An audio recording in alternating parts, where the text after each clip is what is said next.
Abogado, muy buenas tardes. Buenas Bienvenido tardes. a su entrevista con el Comité de Evaluación del Poder Legislativo Federal. Le pedimos que nos dé su nombre completo, el cargo al que aspira y su lugar de nacimiento. Claro, gracias. Soy Roberto Salvador Illanes Olivares, me postulo para ministro de la Suprema Corte de Justicia de la Nación y vengo de Guadalajara, Jalisco. Muchas gracias.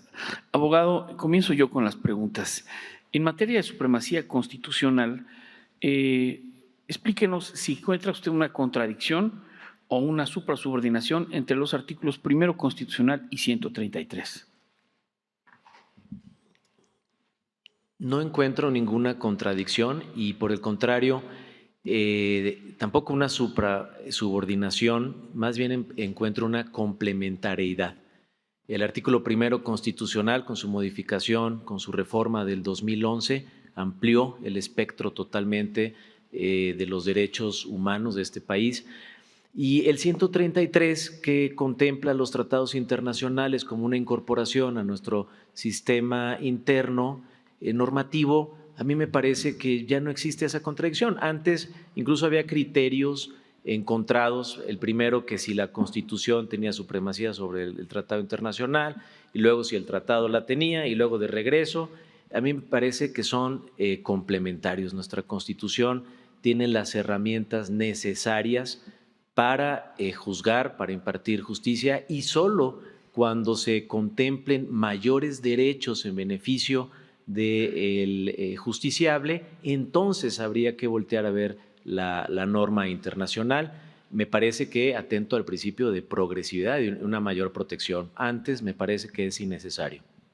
Gracias por su respuesta. Abogado, muy buenas tardes.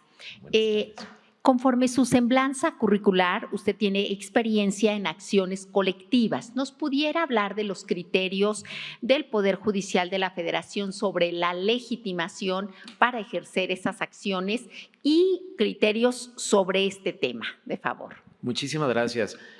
Pues bueno, antes que nada reconocer que el origen de la acción colectiva es precisamente social, si bien se contempla en el Código Federal de Procedimientos Civiles, tiene una orientación social. Entonces, la legitimación, por ejemplo, en cuanto al número de promoventes, 30 personas que reúnen ciertos requisitos, me parece que tiene esa tendencia social. ¿Por qué 30 y no 20, no 25, 60? No lo sé, así lo dispuso el legislador, pero me parece que es la puerta de entrada y así lo ha reconocido los tribunales. Hay ciertos criterios que en opinión de un servidor pues han acotado mucho el acceso y me parece bien porque antes fue muy genérico, creo que se comenzó a abusar de la figura, por ejemplo, en materia de medidas cautelares pues no se contempla la exhibición de fianza. Eso es bueno para quien tiene un derecho legítimo, pero también es contraproducente para quien usa esta figura como una herramienta de presión o cuando se desvía.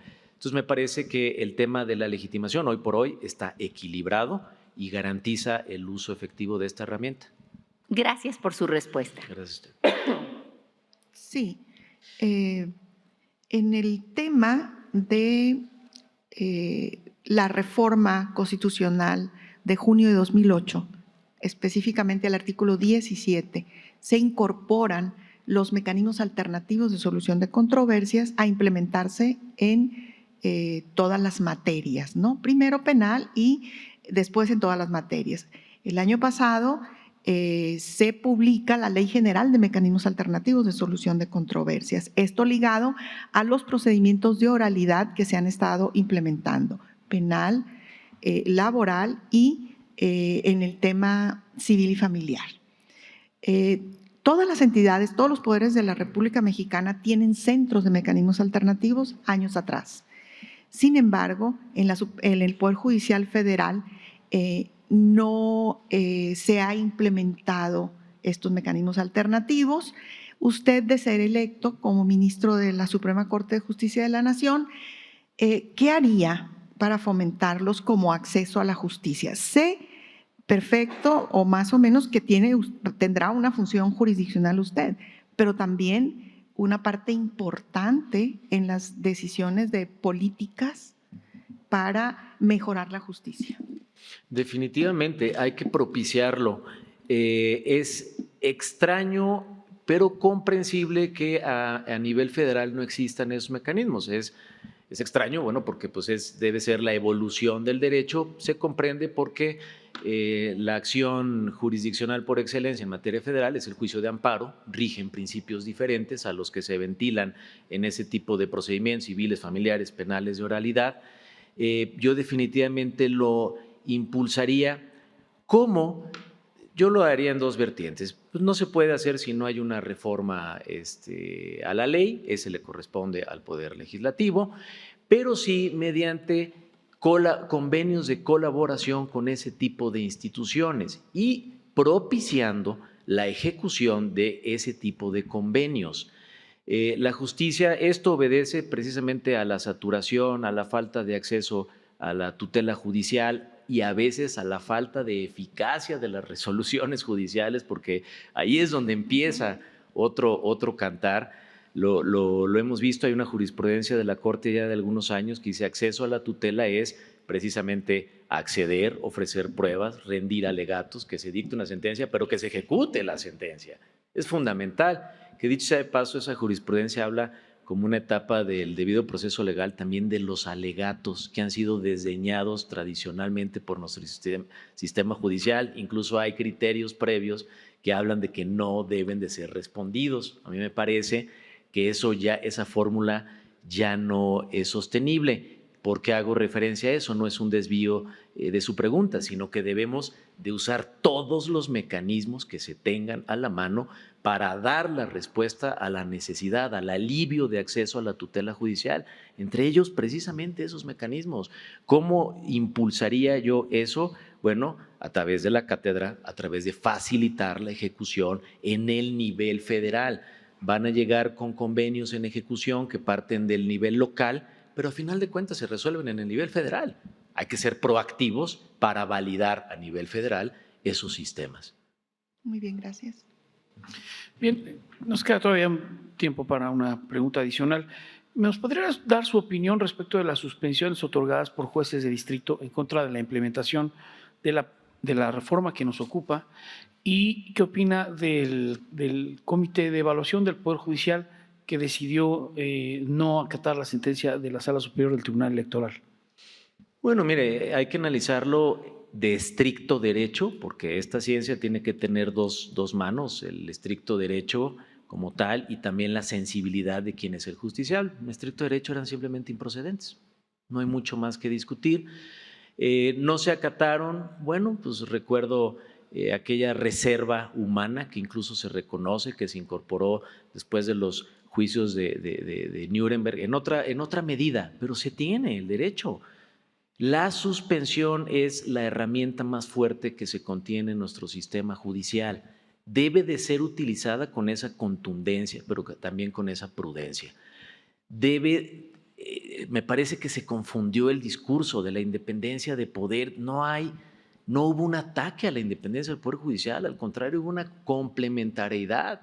El titular del Ejecutivo recogió de la ciudadanía la necesidad, el hambre y sed de justicia, como aquel discurso que todos recordamos, y por eso mandó una propuesta. El Legislativo la recogió y al juez federal no le correspondía frenarla.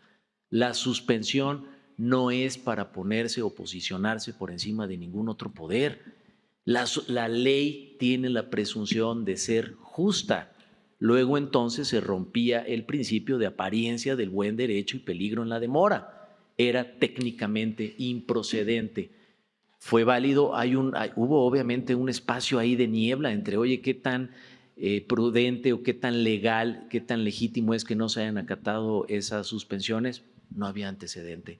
Había que hacerlo porque hay la presunción de justicia de la ley y esta no debe de ser para someter a otro poder.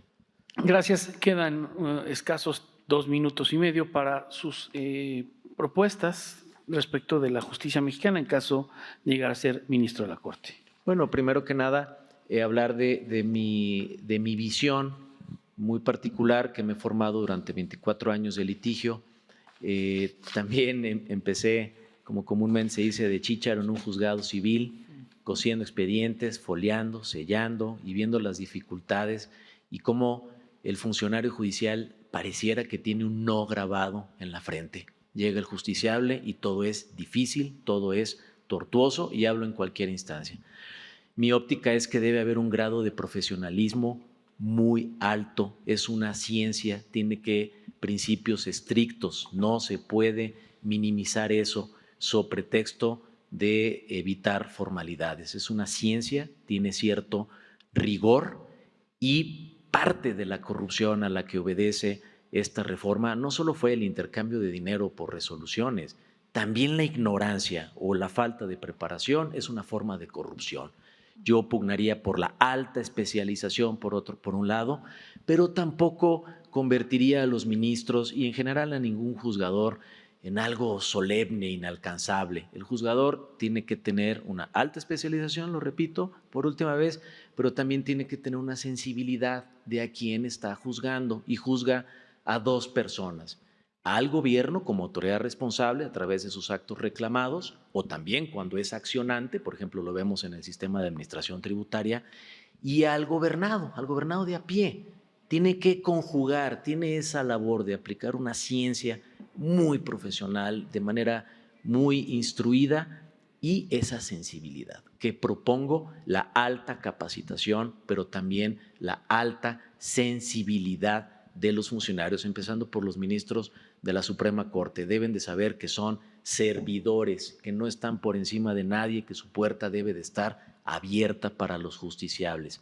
Esa es mi propuesta, como a través de las herramientas que se le faciliten a los ministros de la Suprema Corte de Justicia de la Nación y la injerencia que tienen, porque no solo tienen injerencia en un tribunal, son figuras sociales y deben de ser moralmente influyentes en otros aspectos de la vida jurídica de este país. Abogado, muchas gracias por sus respuestas, por su presencia hoy aquí, y lo felicitamos por llegar a esta etapa, y le pedimos que esté atento a subsecuentes mensajes de este comité. Yo soy el agradecido por haber tenido este intercambio con ustedes y por participar en este proceso tan importante para nuestro país. Gracias. Gracias a Muchas ustedes. gracias. Gracias.